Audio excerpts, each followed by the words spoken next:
ni vizuri tukashare hizi ideas, tukashare mawazo kwamba sio tu kwa Yanga lakini na klabu nyingine zote, mashabiki ni vizuri wakati timu zetu zinakuwa, kuna hasara zake za kukua. Kukua ni pamoja na mashabiki nao wakue, wajue jinsi ya kutafsiri mchezo. Iko hivi, Latifa na watazamaji wake. Katika klabu kubwa na hasa zinazoshiriki michuano ya CAF, hizi kubwa, nikisema kubwa namaanisha katika viwango vya ubora. Tunazungumzia Al Ahly ambayo ni klabu namba 1 kwa ubora. Tunazungumzia klabu kama Mamelodi Sundowns, Esperance de Tunis, RS Berkane, wanalazimika katika orodha hii. Pyramids, Simba, Zamalek, USM Alger, Yanga, Al Hilal Omdurman. Hizo nilizozitaja ndio bora kwa sasa. Tunazungumza kwa CAF viwango vipya. Maana kuna watazamaji wamekariri Yanga ya 12, Al Hilal ya 11, ASEC ya 13. La hasha, viwango vipya baada tumeingia 25 26. Yanga ni ya 9, ya 10 Al Hilal Omdurman. Za mbele ndio nimetoka kuzitaja, si ndio? Kwenye michuano ya CAF watu hawachukui ubingwa wala kufika fainali kwa kucheza soka sambusa, soka biriani. Hii ndio shule ambayo nadhani kuna haja tupeane mawazo mbadala, ingawa hatulazimishani katika kuamini timu fulani inacheza vizuri, inacheza vibaya. Hiyo ni subjective, maamuzi ya jicho lako wewe mtazamaji. Unaweza kaona kwamba hapa anacheza vizuri, vibaya, ni juu yako. Lakini kwenye michuano ya CAF ni michuano ambayo wanaofanikiwa kucheza mpira ule ambao mitaani hukuita biragimbi, birabovu, birabaya, birababuba, birapapatu, ita vyovyote, haufurahishi kwa macho kwa sababu hauhusishi sexy football, mpira wa kuvutia pasi nyingi. Nazungumzia wanaofanikiwa. Ukitaka kuwa msindikizaji kwenye michuano ya CAF, alimradi kushiriki, unaweza sasa ukacheza mpira sambusa, soka biriani. Kwa sababu mwisho wa siku rekodi zinaonyesha ufiki mbali. Ukiondoa timu moja tunaocheza mpira wa kuvutia katika michuano ya CAF, inaitwa Mamelodi Sundowns ya Afrika Kusini, ambayo yenyewe bahati mbaya sana kwake, tangu itoa ubingwa ikiwa chini ya Pitso Mosimane mwaka 2016, msimu wa 2016-17, haijawahi kutoa taji la ligi ya mabingwa barani Afrika kwa misimu yote iliyobaki. Ila yenyewe ndio inasifika kwa soka sambusa, soka biriani. Wanaochukua ubingwa, rekodi zinaonyesha kwenye kazi data ya CAF, huwa wachezi huo mpira wa soka biriani, soka sambusa. Sio, unaelewa vizuri? Katika misimu 10 iliyopita, misimu 10 kwa CAF tunahesabu vipi? Awali CAF walikuwa na kalenda hii. 2017 ni msimu, 2018 halafu akaanza kuhesabu misimu inayoingiliana. 2018 19, 20, 23, 24 msimu uliomalizika. Timu iliyowahi kutoa ubingwa huku ikimiliki zaidi mpira ni moja tu, ambayo ni Al Ahly msimu wa 2019 2020, ilikuwa inamiliki mpira wastani asilimia 56. Kwa wastani ilikuwa passes wastani per mechi ilikuwa inapiga pasi 376. Ndio pekee iliyokuwa imeongoza kwa umiliki wa mpira, kucheza soka sambusa, soka biriani, alafu ikatoa ubingwa. Zilizobaki zote kwa katika misimu 10, mmoja ndio ilikuwa inamiliki mpira, inacheza soka la kuvutia, ikatoa ubingwa, ambayo ilikuwa inamiliki zaidi mpira, pasi chache, pasi 376, ni Al Ahly. Misimu mingine yote, misimu 9, mimi nimeangalia research yangu misimu 10 kama mfano.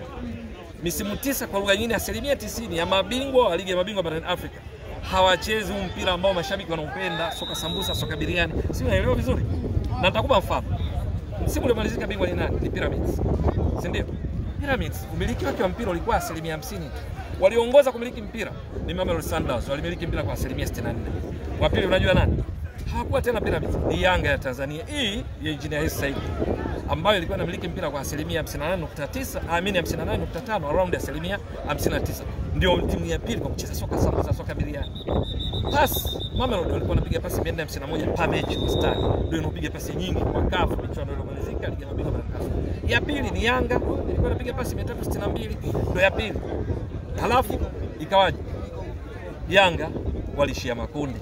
Mechi 6 wameshinda 2, sare 2, wamefunga 2. Hizi zinazokupa ni wastani per mechi. Wao mngine atashangaa sawa wameshia makundi na kwaje wa pili?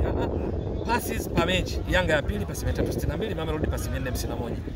Lakini Yanga ndo walikuwa timu iliyoongoza kufika kwa wapinzani na kupiga mashuti mengi zaidi per mechi kuliko timu zote katika ligi ya mabingwa kuanzia hatua ya makundi mpaka finali. Kila mechi Yanga ilikuwa inapiga mashuti 14. Mechi 6 ilipiga mashuti 84 katika kundi lake la A. Ya pili ni Al Ahly ya Misri, ilikuwa inapiga mashuti kwenye namba sasa 13.8, around mashuti 14. Mwisho wa siku wamepiga pasi nyingi, wamiliki sana mpira, alafu walishia wapi? Wameishia makundi. Sio, unaelewa vizuri? Mamelodi wameishia wapi? Wameishia finali. Bingwa nani? Pyramids. Pyramids umiliki asilimia 50. Pyramids, takwimu walizoongoza Pyramids ni kupiga mipira mirefu. Kila mechi kwa wastani walikuwa wanapiga mipira 28. Kwa mechi zote 12 ni pasi takriban 236 pasi ndefu zinaenda kwa kina Maele, zinaenda kwa kina Ibrahim Adel, wanapiga pale kina Ramadhani Sobi, ndio wanachukua ubingwa safi. Kwa maana hiyo ni kwamba kuna muda tuache timu ishinde, tusitaki mpira ule wa kuvutia. Mimi ningetamani iwe hivyo, lakini nasisitiza mpira wa miguu ni mchezo wa wazi, ni ruhusa kila mmoja kuamini aonavyo kwenye mpira kwa sababu ni subjective. Jicho lako Latifa sio jicho langu, lakini vizuri tukakumbusha. Iko hivi. Hilo pira bovu lenyewe linachezwa vipi?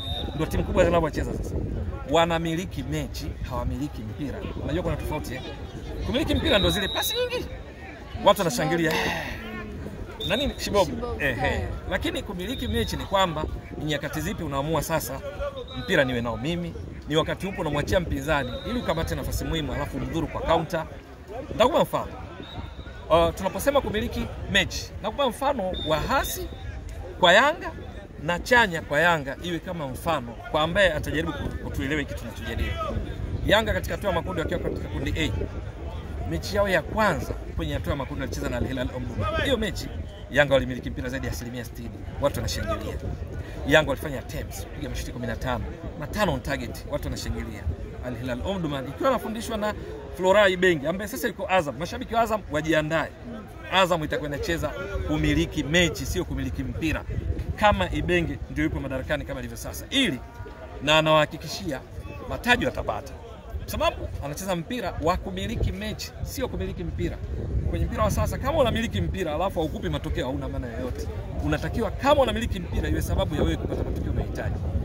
Vinginevyo itabidi utumie mbinu nyingine, ndio inasema kumiliki mechi. Hiyo mechi Yanga walimiliki mpira dhidi ya Al Hilal Omdurman. Al Hilal Omdurman walimiliki mechi. Wao mechi nzima dakika 90 wapiga mashuti 5 tu. Mawili on target. Alipiga Adama Kulibali kamba. Lingine alipiga Yasser Mohamed kuelekea mwishoni kamba. Mechi imeisha 2-2, Yanga wakasifika. Wameupiga mwingi, wamepiga soka sambusa, soka biriani, wamefanya majaribio mengi. Ngapi? 2-2. Si unaelewa vizuri? Na kutajia nyingine, Yanga dhidi ya MC Alger ni mechi ya maamuzi, mechi ambayo Yanga walikuwa wanahitaji ushindi wote, imma fa imma. Wakishinda wanaenda robo finali. MC Alger wanahitaji sare yoyote au ushindi wote waende robo finali. You know what happened? Kwenye mechi dakika 90, Yanga walimiliki mpira 69%. Yanga wakapiga mashuti 18. Watu wanashangilia. Soka sambusa, soka biriani, linavutia. Kumbuka MC Alger wanahitaji sare yoyote. Sare ni pamoja na barren draw bila. Sare ni pamoja 1-1, 2-2 au ushindi wowote. Wao walikuja kimkakati. Wanajua Yanga wanamiliki sana mpira. Wanajua bado janja ya kucheza mechi za CAF bado haijakliki vizuri. Wao wakaacha mpira, Yanga akamiliki 69%. Yanga wakapiga mashuti 18, matano on target, hakuna goli. Wao unajua walifanyaje? Mechi nzima walifanya yafuatayo. Moja, walifanya attempt 3, dakika 90, wastani kila shuti moja baada ya dakika 30.